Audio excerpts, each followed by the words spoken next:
बख्तियार साहब को जवाब देने का था तो मैं खुद गया था सीएमएच में, कुछ 3-4 घंटा वहीद साहब ने स्पेशलिस्ट बुलाया था। उन लोग को हम पिछान था, एक मुश्ताक हसन है यहाँ का कराची का, वो मेरा डॉक्टर है। जनरल आईडी हसन था, वो इस्लाम पिंडी में मेरा डॉक्टर था। मैं वो दो को पूछा था कि भाई वहीद साहब की हालत कैसी है। उसने बोला कि भाई ब्रेन पर कुछ भी असर नहीं हुआ है, पर कुछ भी टेंशन होएगा तो वापस स्ट्रोक जरूर हो जाएगा। ये केस में इतना टेंशन था, तो हम लोग ने ये ऑफर किया कि भाई आप जो भी अभी और कहना होवे दोनों पार्टीज को लिख के दे दो, वो वहीद साहब पढ़ लेंगे ने फैसला करेंगे। तो अभी बटालवी मेरा ख्याल में उसको नहीं पसंद आया था, पर उसने ना नहीं बोला, चुप हो गया। बख्तियार साहब ने शोर बकोर किया, तो फिर मैं इंटरवीन किया कि भाई ये तो बहुत फेयर प्रपोजल है। वो तमाम हम जो गुजर गए हमें याद है, हमें याद है, हमें याद है, हमें याद है।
आखे उमर आखे दरो दीवार हिला दो।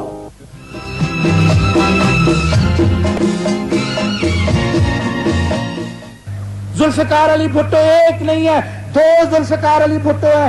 एक जो यहां खड़ा है और दूसरे आप, हर एक आप में से। जो आपकी तकलीफ है वो मेरी है, क्योंकि मैंने कहा कि मैं दो हूं, मैं एक नहीं हूं। एक इस जिस्म में, इस खून में, इस बुत में खड़ा हूं, दूसरा आपके रूह में, आपके जिस्म में, आपके बुत में मैं खड़ा। अच्छी तरह से याद रखना कि मैं आप में से ही हूं, इस जमीन और इस मिट्टी से पैदा हुआ हूं। मैं एक अवामी शख्स हूं और अवाम के साथ रहूंगा।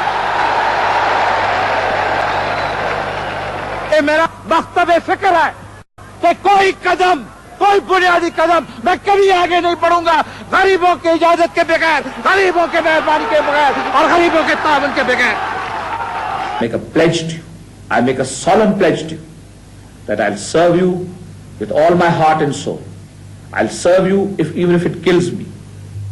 यही वो आवाज है जिसने पिसे हुए आवाम को नई सोच बख्शी, सोचने और फैसला करने की सलाहियत दी, मजलूम को उसके हुकूक का शऊर बख्शा, अपनी जात पर एतमाद करना सिखाया, मजबूर इंसानों को जबान अता की।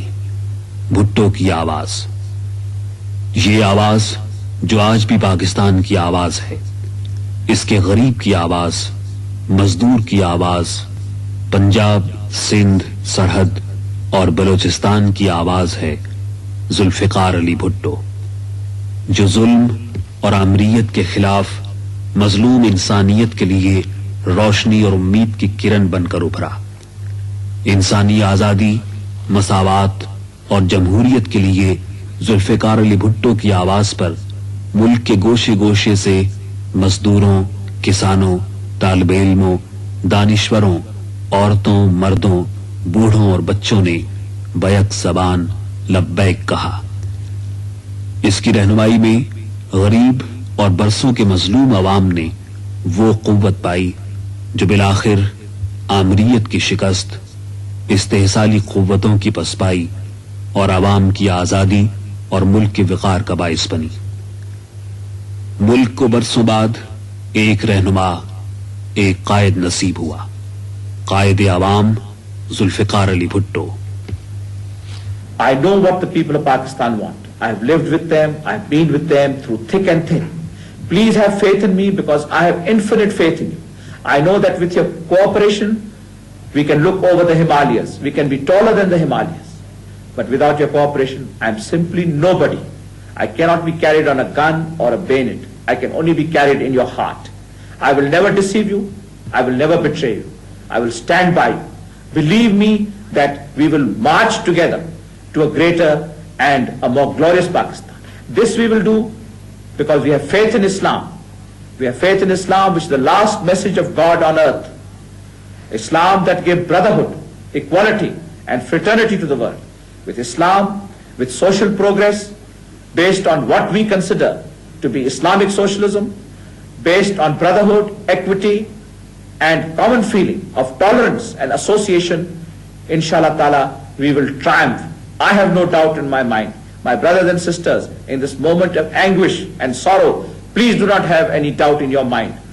Please get up. Please stand up. Please face the world. It's a bitter world, but we have to face the bitter truth. And I can assure you that we will succeed. There can be no doubt that we will succeed. आमरीयत की तय दर तय तारीकियों में नमूदार होने वाले इस शोला जवाला की जानिब पाकिस्तान की दुखी और महरूम खलकत दीवानावार लपकी। मनोतू की सरहदें मिट गईं और बिलाखिर अवाम की खातिर जीने वाला रहनुमा अवाम के दिलों में जीने लगा, जी रहा है और हमेशा जीता रहेगा। शहीद जुल्फिकार अली भुट्टो 5 जनवरी 1928 को लाड़काना में सर शाहनवाज भुट्टो के यहां पैदा हुए। लाड़काना, बंबई, बर्कले और ऑक्सफोर्ड में तालीम पाई। फारिग तहसील होने के बाद 1953 में सिंध लॉ कॉलेज में पढ़ाना शुरू किया। साथ साथ वकालत भी जारी रही। सिर्फ 30 बरस की उम्र में अय्यूब काबीना में वजारत तिजारत के मनसब पर फायज हुए। अपनी खुदादाद जहानत और अनथक मेहनत की बदौलत लोगों की उम्मीदों का मरकज बन गए और बहुत जल्द वजारत खारिजा का कलमदान उनके सुपुर्द कर दिया गया। बहैसियत वजीर खारिजा उनका अहम तरीन कारनामा पाक चीन दोस्ती की पायदार बुनियाद का कयाम है। आजाद खारिजा पॉलिसी की जानिब ये वो कदम है जिसने पाकिस्तान को एक खुद मुख्तार और सरबलंद मुल्क का मकाम बख्शा और गैर वाबस्ता ममालिक में पाकिस्तान के मसाइल का हमदर्दाना शऊर पैदा किया।